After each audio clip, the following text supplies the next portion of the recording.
Greetings, everyone. Here we have this ugly mofo right here. No, I'm just kidding. He is a little bit ugly, but what are you gonna do? Don't matter, because you know who this is? This is Gaius Julius Caesar. But we know him as just Julius. And he was a Roman politician, a military general, and a historian. He was also a Slayer host. Let's be real. He probably cleaned up.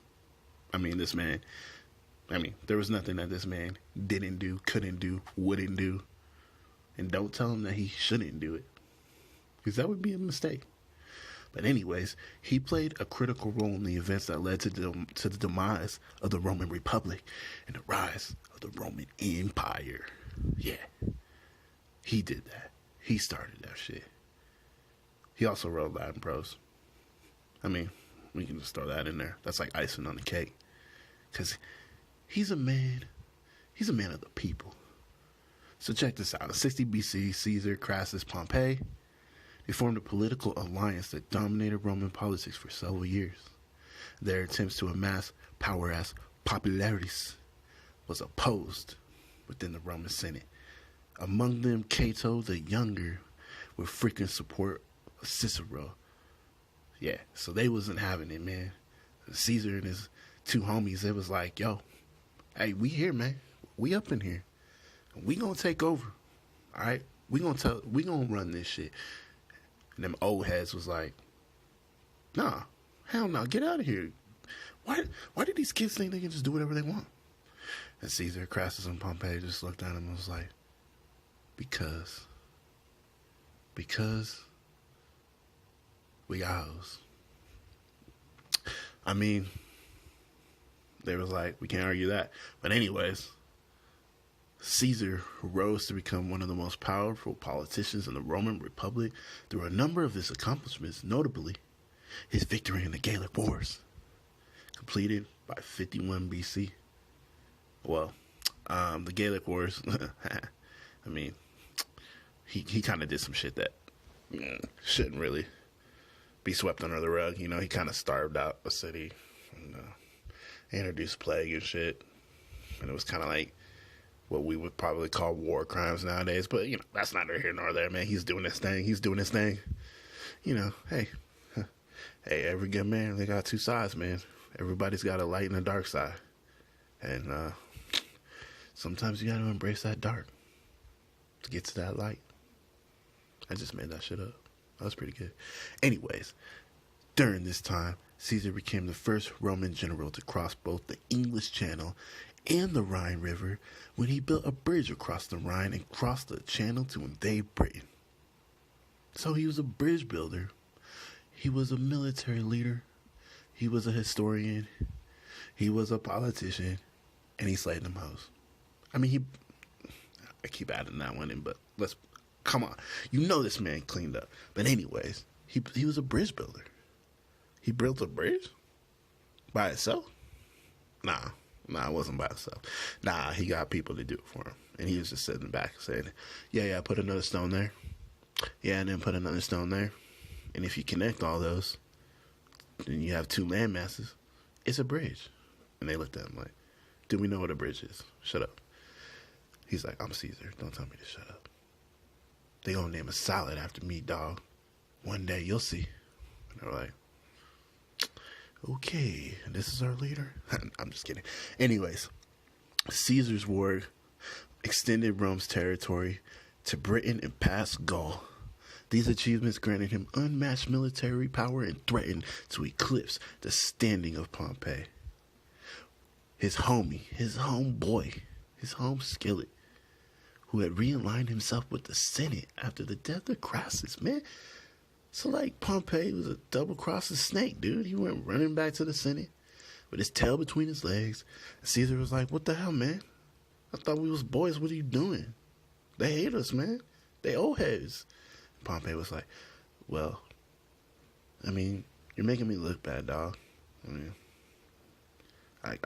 You're just making me look bad. I can't let that slide. Caesar was like, shit, man. Can't trust these dudes. The moral of the story is, if you don't learn anything, You gotta be careful who you associate with. Now, it was true then, and it's true now. Anyways,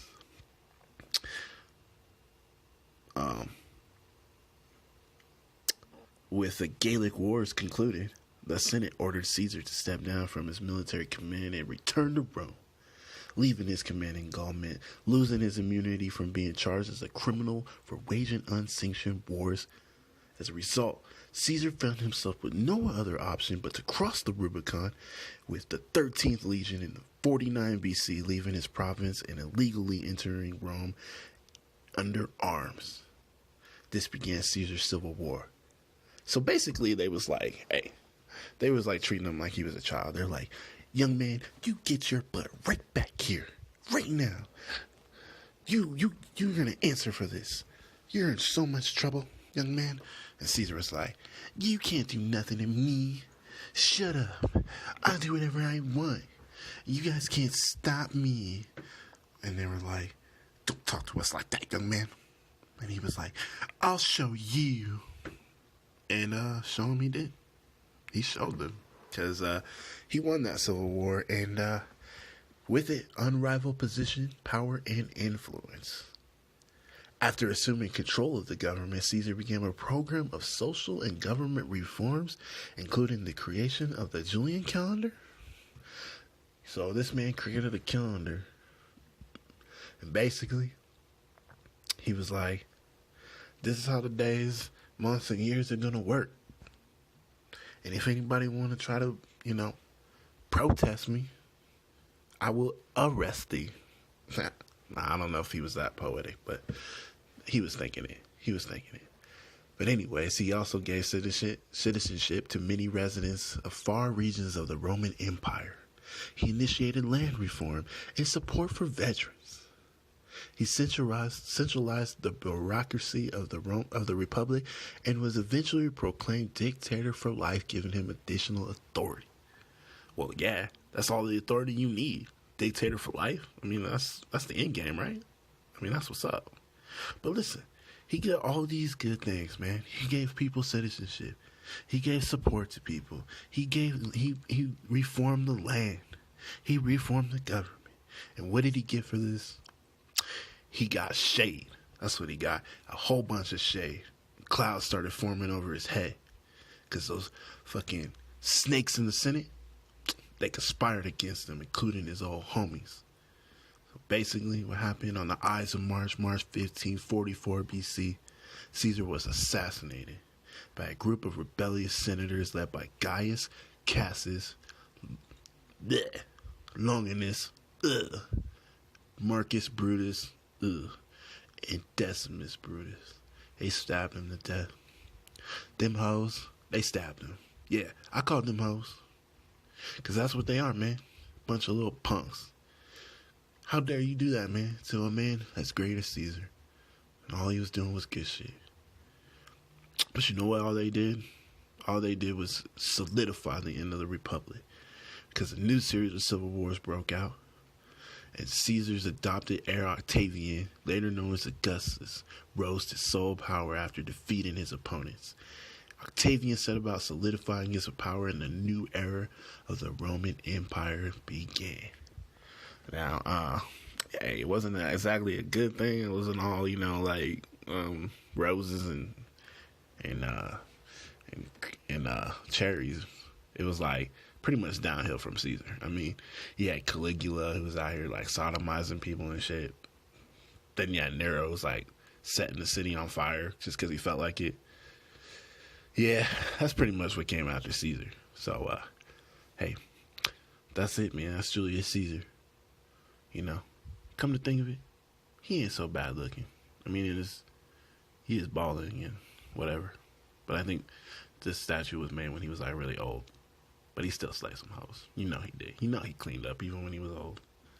Because you know what? He's a Caesar, man. That's Julius Caesar.